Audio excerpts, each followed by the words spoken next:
Assalamualaikum warahmatullahi wabarakatuh. Ya, sahabat Bunda yang dirahmati oleh Allah, jumpa lagi dengan saya Bunda Ayu Puspita. Saya doakan ya Bun, semoga para sahabat Bunda yang barusan ngeklik video ini dan nonton video ini, ya mudah-mudahan rumah tangganya harmonis dan berkah selalu. Seperti yang terjadi pada salah satu klien saya yang akan saya ceritakan di video ini. Amin. Nah, pasti Bunda penasaran nih, seperti apa sih kisahnya klien saya kok sampai dijadikan contoh untuk doa? Jadi ceritanya Bun, di sesi bimbingan yang kesekian ya setelah sejak beliau memakai sarana buka aura cincin Anira dari saya.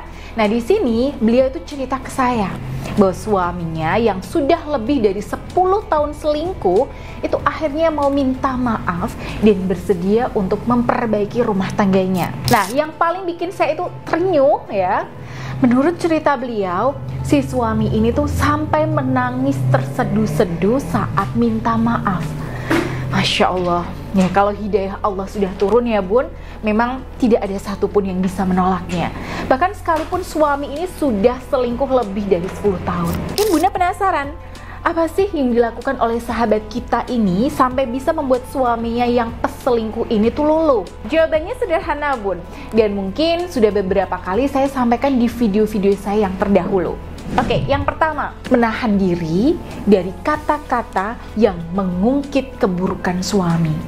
Bahkan beliau juga berusaha menahan lidahnya dari membahas perselingkuhan suaminya. Lalu yang kedua, menjadi versi terbaik dirinya sambil melakukan aktivasi energi cincin Anira secara rutin dengan tetap mengkondisikan hatinya agar tetap sumeleh ya dan tawakal sama Allah. Jadi beliau berusaha ya Bun, tapi nggak ngoyo mengejar hasilnya. Bahkan yang bikin saya salut adalah beliau di sini bersedia mengikuti alur permainan suaminya. Suami di sini tuh nggak mau pisah dari pelakor, pengennya ya tetap berhubungan. Oke, di sini beliau itu ikuti dulu alurnya Bun. Suami nggak mau dengerin nasihat beliau berhenti untuk menasehati. Pokoknya apa yang bisa membuat hubungan itu lebih nyaman, nah ini beliau selalu praktekkan. Nah, yang ketiga, beliau di sini itu rajin mengikuti saran saya, yaitu mengucapkan kalimat-kalimat yang positif ya untuk memupuk ego suaminya. Ya entah itu dengan menyanjung, mengapresiasi, bilang terima kasih dan sebagainya. Dan ujungnya ada satu titik yang sangat dramatis di mana suami beliau mengalami kegalauan yang akut. Entah bagaimana awalnya ya, kalau nggak salah waktu itu tuh si suami di sini seperti sedang mengalami keguncangan batin karena ekspektasinya tentang kehidupan bersama pelakor itu nggak seindah yang dibayangkan. Ya bahkan suami klien saya ini bilang terang-terangan nih bahwa dia benar-benar bingung dan nggak tahu mana yang harus dipilih. Apakah mau bersama dengan klien saya atau bersama selingkuhannya? Kalau semisal Bunda ada di posisi klien saya nih, kira-kira apa yang akan Bunda katakan ke suami? Apakah Bunda akan bilang seperti ini Bun? Nah kalau gitu kamu ya harus milih aku. Wong aku ini kan istri kamu yang sah, sementara dia kan cuma pelakor, istri siri. Ayo Bun, oke, tulis di kolom komentar ya Bun. Klien saya waktu itu mengatakan dua hal yang paling saya ingat. Jadi yang pertama, memberikan statement yang sifatnya terbuka dan terkesan memberi kebebasan. Oke, jadi beliau bilang, kalau kamu lebih bahagia sama dia, silahkan, aku mundur. Nanti urusan anak bisa kita bicarakan pelan-pelan. Tapi kalau kamu memilih aku, maka aku siap menerima kamu lagi. Nah, itu kalimat pertama beliau Bun. Sekilas kalimat seperti itu tuh kesannya kayak menyerah gitu ya Bun, seolah tuh nggak ada berjuangnya sama sekali. Tapi tahu nggak Bunda, justru kalimat seperti itu bisa memberi ruang bagi otak suami untuk berpikir lebih dalam dan luas. Apalagi laki-laki itu Bun, fitrahnya butuh kebebasan, ya termasuk kebebasan dalam berpikir dan menimbang-nimbang sesuatu. Tapi kalau kita jejali dengan kata-kata, ya kamu harus milih aku ini tuh istri kamu, sadar nggak sih? Nah itu Bun, nanti akan membuat suami malah langsung antipati sama kita. Jadi seketika hatinya yang awalnya itu terbuka, bisa-bisa malah jadi tertutup lagi.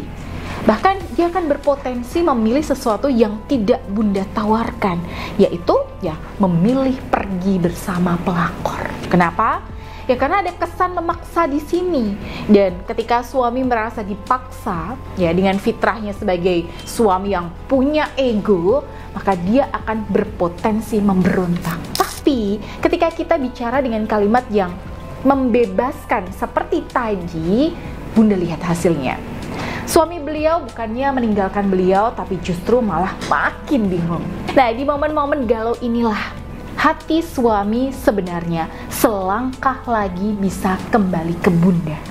Loh, kok bisa? Ya, karena orang yang sedang bingung dan galau itu pun, alam rohani dan bawah sadarnya itu sedang terbuka lebar. Jadi kalau Bunda memasukkan kalimat-kalimat sugesti, maka insya Allah itu akan cepat masuk. Nah, lanjut ya Bun. Kalimat kedua beliau waktu itu adalah kalimat yang sering saya sarankan, yaitu mengungkit kebaikan dan jasa suaminya. Ya, kurang lebih beliau bilang begini Bun. Ya, satu hal yang selalu aku ingat, bahwa jasa ayah itu begitu besar sama Bunda. Ayah pernah membiayai pengobatan Bunda, dan Bunda terima kasih banget karena ayah sudah bantu Bunda. Kalau nggak ada ayah, Bunda nggak tahu lagi ya. Bunda mungkin ya sakitnya akan makin parah. Bunda makasih banget ya. Nah ini Bun, ketika mendengar kata-kata inilah, hati suami beliau itu langsung terenyuh, luluh, dan tangisnya pun pecah. Si suami ini langsung meminta maaf dan menangis menyesali kesalahannya. Bahkan berjanji akan taubat nasuha dan setia sama klien saya. Nah sahabat Bunda, inilah ajaibnya kata-kata positif yang gak hanya positif aja, tapi juga sesuai dengan fitrah suami, yaitu kata-kata yang mengungkit kebaikannya. Ya, kelihatannya sih ketika kita mengungkit kebaikan suami seolah-olah bikin suami besar kepala ya. Tapi Bunda lihat fakta yang terjadi di klien saya pun. Ketika situasinya tepat, saat alam bawah sadarnya suami di sini sedang terbuka, kalimat ungkit jasa dan apresiasi seperti ini justru bikin suami itu meleleh hatinya. Dan bahkan kata-kata seperti ini tuh bisa jadi asbab hidayah buat suami taubat. Masya Allah. Ya saya tuh cukup merinding Bun tiap mengingat cerita ini. Dan kita doakan ya Bun, semoga rumah tangga beliau dan suaminya semakin baik, semakin harmonis dan selalu berkah. Nah jadi buat para sahabat Bunda yang mungkin saat ini suaminya masih keras hati, egonya juga masih tinggi atau masih hobi maksiat, maka jangan putus asa dari rahmat Allah. Karena ketika hidayah itu sudah Allah turunkan, maka tidak ada satupun makhluk yang bisa menghalanginya. Yuk, kuatkan keyakinan sama Allah Bun, istiqomahkan ikhtiar kita dan perbesar rasa tawakal kita. Oh ya, jangan lupa Bun untuk segera menghubungi nomor yang ada di sini atau klik link di deskripsi video ini jika Bunda ingin dibimbing untuk mengikuti jejak kebahagiaan klien-klien saya. Baik, wassalamualaikum warahmatullahi wabarakatuh.